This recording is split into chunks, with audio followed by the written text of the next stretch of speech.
march to Jantar Mantar for statehood demand. Party की senior leadership ने आज यहाँ मुलाकात की। सुबह से हम मीटिंग में थे और जो पार्टी का डिसीजन है वो ये है कि हम मुबारकबादी देते हैं कि नेशनल कॉन्फ्रेंस ने लोगों की उमंगों के मुताबिक जो लोगों की चाहत है कि स्टेटहुड यहाँ फ़ौरन से फ़ौरन वापस आ जाए, इस डिमांड को एंडोर्स किया और इसे शायद उन्हें 6 साल लगे इस डिमांड को रेज़ करने में, जबकि अपनी पार्टी ने 8 मार्च 2020 को अपने फाउंडेशन डे पे ही कहा था ये पार्टी के कोर एजेंडा में 3 चीज़ें हैं। एक था रेस्टोरेशन ऑफ स्टेटहुड, दूसरा था protection of land and jobs with constitutional guarantees. तब आप लोगों ने सवाल किया था 370 और 35 एक ही बात क्यों नहीं कर रहे हैं आप। तो मैंने कहा था चूँकि 370 को सुप्रीम कोर्ट में चैलेंज किया गया है तो कोर्ट में जब कोई मसला हो तो मैं उस पर इस वक्त बात नहीं कर सकता हूँ। और जब हमने इसको लोगों की से बाहर ले लिया, जो पब्लिक इशू था, लोगों का इशू था, इसको जब आप कोर्ट में ले जाते हैं तो या ये सुप्रीम कोर्ट बहाल कर सकती है या पार्लियामेंट कर सकती है। हमारा मानना है कि ये लोगों की ख्वाहिश है, लोगों की कभी भी लोग इसे तस्लीम नहीं करेंगे जिस अंदाज में इसे उठाया गया है और जिस अंदाज से इसको डील किया गया है डिफरेंट पॉलिटिकल पार्टीज़ की तरफ से। मैं बार बार, अगर आप लोगों ने मुझे फॉलो किया होगा, प्रेस पे करते हैं रहते हैं आप लोग फॉलो, तो मैंने कहा सब स्टेटहुड के बाद भी लोग तब तक सेटिस्फाई नहीं हो जाएंगे, वो 370-35 को कभी नहीं भूलेंगे। आप 370 अगर दिल्ली को अच्छा नाम लगता नहीं है, कॉन्स्टिट्यूशनल गारंटी दे दो हमें ज़मीनों की, जो हमारा स्पेशल स्टेटस था उसकी ज़मीनों का, उसमें क्या था, ज़मीनें यहाँ जम्मू कश्मीर की स्थानीय लोग ही खरीद सकते थे, नौकरियाँ यहाँ वही लोग खरीद सकते थे, बाकी बहुत कुछ तो रखा नहीं था इसमें over the period of time. तो हमारी ये फिर डिमांड है कि वो चीज़ें ये की जाए। जहाँ तक सवाल रहा क्या हम जंतर मंतर पे जाएंगे, much though we would have like to go and join them in Jantar Mantar. हमारा अपनी पार्टी का मानना ये है कि कन्फ्रंटेशन से नहीं, रिकन्सिलेशन से दिल्ली के साथ मसले हल हो सकते हैं। क्यों 1947 से जब हमने कन्फ्रंटेशन की तो हमें खमियाजा ही उसका उठाना पड़ा। मतलब खमियाजा का ये है कि अगर कुछ हमारे पास था हम उससे ज़्यादा उनको कन्फ्रंटेशन में दे आए। चाहे 53 में माजराई शुमारी की बात की, अल्टीमेटली हमने वज़ीर आज़म का पोस्ट उनको वापस दे दिया और वापस उस वक्त नेशनल कॉन्फ्रेंस ने चीफ मिनिस्टर का ओहदा इख्तियार किया और हमारे सबसे बड़े लीडर मरहूम शेख मोहम्मद अब्दुल्ला साहब को वो उस वक्त करना। इसी तरह 1990 में जब पीक पे डिमांड लोगों की किसी और चीज़ की थी और हिंदुस्तान के वज़ीर आज़म ने ये कहा था कि स्काई इज़ द लिमिट, उस वक्त शायद एक बहुत बड़ी गलती हुई जो हम उस वक्त डाइल्यूट उसको किया गया कि ऑटोनॉमी के नारे से, और फिर वो ऑटोनॉमी भी नहीं मिली। बहरहाल वो हिस्ट्री है, उसमें हम जाना नहीं चाहते। कहने का मतलब यही है कि कन्फ्रंटेशन से मिला कुछ नहीं आज तक। तो हम अभी भी कहते हैं रिकन्सिलेशन होनी चाहिए थी, लेकिन नेशनल कॉन्फ्रेंस पार्टी ने अपना डिसीजन किया है। ये चूँकि नेशनल कॉन्फ्रेंस पार्टी का है, अगर उन्होंने कंसल्टेशन प्रोसेस से किया होता ये ऑल पार्टीज़ का होता। उन्होंने कंसल्टेशन के बिना किया, उसमें बाद में दावत सबको दे दी। नेशनल कॉन्फ्रेंस पार्टी का अपना डिसीजन है। We wish them success. We are with the demand, ये लोगों की डिमांड है, ये ना नेशनल कॉन्फ्रेंस की डिमांड है ना अल्ताफ़ बुखारी की डिमांड है, ये आम लोगों की डिमांड है। और हम बहिश्ते शहरी भी ये मानते हैं ये इसमें कोई देर अब नहीं होनी चाहिए। तीसरी बात रही कि अब आगे क्या। अगर अलग अलग ही सब जमातों को ब्राउनी पॉइंट्स स्कोर करने हैं तो मुझे डर है कहीं ना कहीं हमें नुकसान ही जम्मू कश्मीर के लोगों को पहुंच रहा है। तो मैं फिर ये कहूँगा कि जम्मू कश्मीर की पॉलिटिकल पार्टीज़ को एक कंसल्टेटिव मैकेनिज़्म डेवलप करना चाहिए, ताकि जो जम्मू कश्मीर के मसले हैं जिनमें स्टेटहुड सरफहरिस्त है, कॉन्स्टिट्यूशनल गारंटीज़ जो हम लोगों ने 2020 में दिल्ली के साथ बातचीत करके प्रोटेक्शन ऑफ लैंड्स और जॉब्स लाया, उसको कॉन्स्टिट्यूशनल गारंटी और टेन्योर उसका बढ़ाना, रिलीज़ ऑफ जो बाकी मानदा डिटेन्यूज़ रह गए हैं, क्योंकि 3200 हमने भी लाए थे, उसके बाद भी हैं जो 1500 के करीब हैं, मुख्तलिफ चीज़ें वेरिफिकेशन बंद हैं या लोगों के पासपोर्ट बंद हैं, काफ़ी सारी चीज़ें हैं। सबसे बड़ी बात है हमारे नौजवान के इज़्ज़त और वक़ार का, उसको कैसे बहाल किया जाए।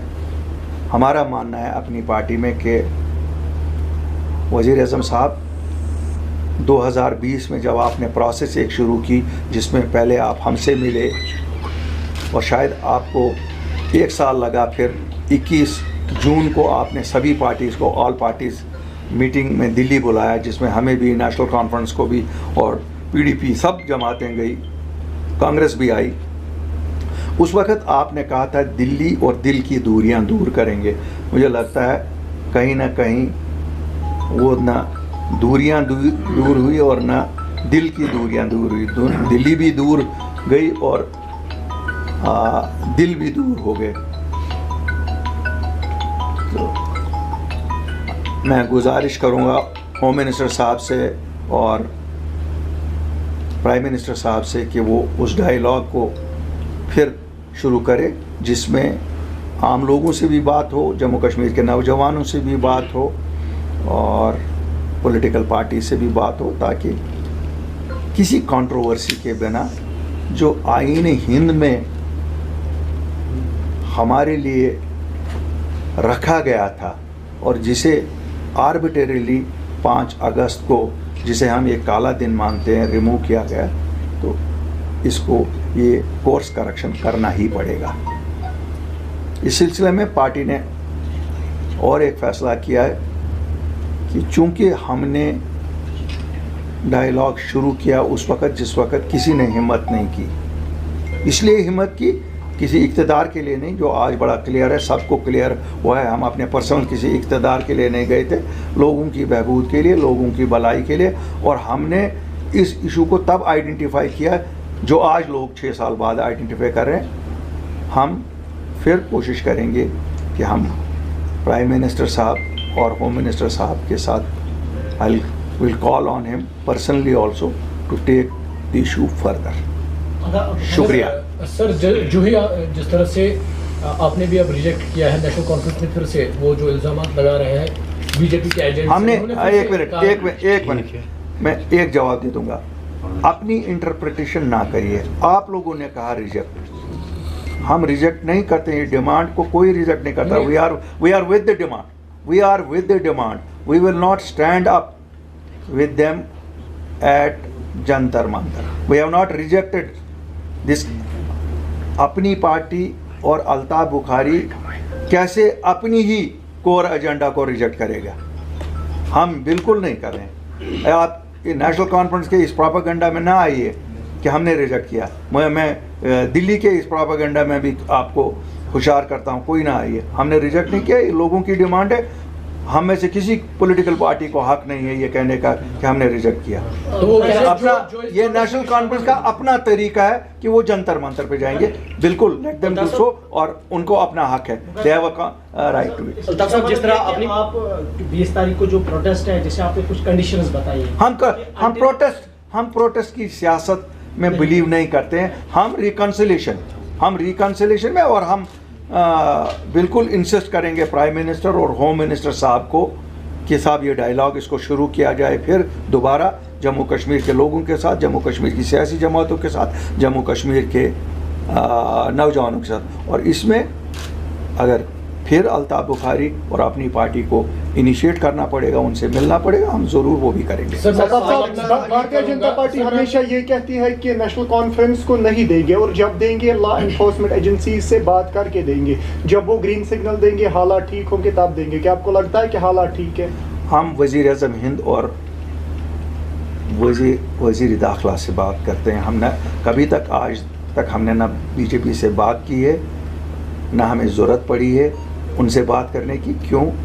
हम जो हिंदुस्तान में सरकार है उससे बात करते हैं। बीजेपी की पार्टी का जहाँ तक ताल्लुक़ है, मुझे लगता है जो यहाँ सरकार है उनको वो देखना है, वो अपोजिशन को साथ चलाती है या नहीं चलाती है, वो उनको देखना है। हमें ना वो मैंडेट है कि हम उनके साथ बात करें, और ना हम चाहते हैं कि हम बीजेपी से बात करें। हम जब जाते हैं हम हिंदुस्तान के वज़ीर आज़म से मिलते हैं, हम हिंदुस्तान के वज़ीर दाखिला से मिलते हैं। सर मैं आपको जवाब सर, जम्मू कश्मीर अपनी पार्टी हो, पीपल्स डेमोक्रेटिक पार्टी हो और पीपल्स कॉन्फ्रेंस हो, इन तीनों ने आज तक नेशनल कॉन्फ्रेंस की हुकूमत को तनकीद का निशाना बनाया, इस वजह से बनाया कि ये मज़ाहमत नहीं दिखा रहे। यूटी में अगर है, दिल्ली में अरविंद केजरीवाल की तरह एटलीस्ट इनको अपने हुकूक के लिए मज़ाहमत करनी चाहिए। अब जब इन्होंने मज़ाहमत दिखाने का सोच लिया, प्लान कर लिया दिल्ली में जाने का, लेकिन आप सभी पार्टीज जो हैं वो इनका साथ अब नहीं दे रहे हैं, तो क्या हम ये मान के चले कि आने वाले वक्त में दीगर जो पार्टियाँ हैं वो मुश्तरका तौर पर कुछ इस तरह का? मैं पहले आपको फिर करेक्ट करूँगा, हमने डिलीवरेंस पे इनकी मज़ाहमत की है। हम जब कि ये डिलीवर नहीं कर रहे हैं, हमने कभी नहीं कहा इनको कि आप सड़कों पे निकल के पिटाई किसी की करो। और इतना मैसिव मैंडेट जब किसी जमात के पास हो, उसको मज़ाहमत सड़कों पे आके नहीं करनी पड़ती। It has to use its public backing. They have a constitutional power which has brought them into government. Delhi has not brought them into government. People of Jammu and Kashmir have brought them into government. So इसलिए मैं correct करना चाहता हूँ कि हमने कभी नहीं इनको कहा कि आप मज़ाहमत करो, हमने इनको कहा आप डिलीवर करो।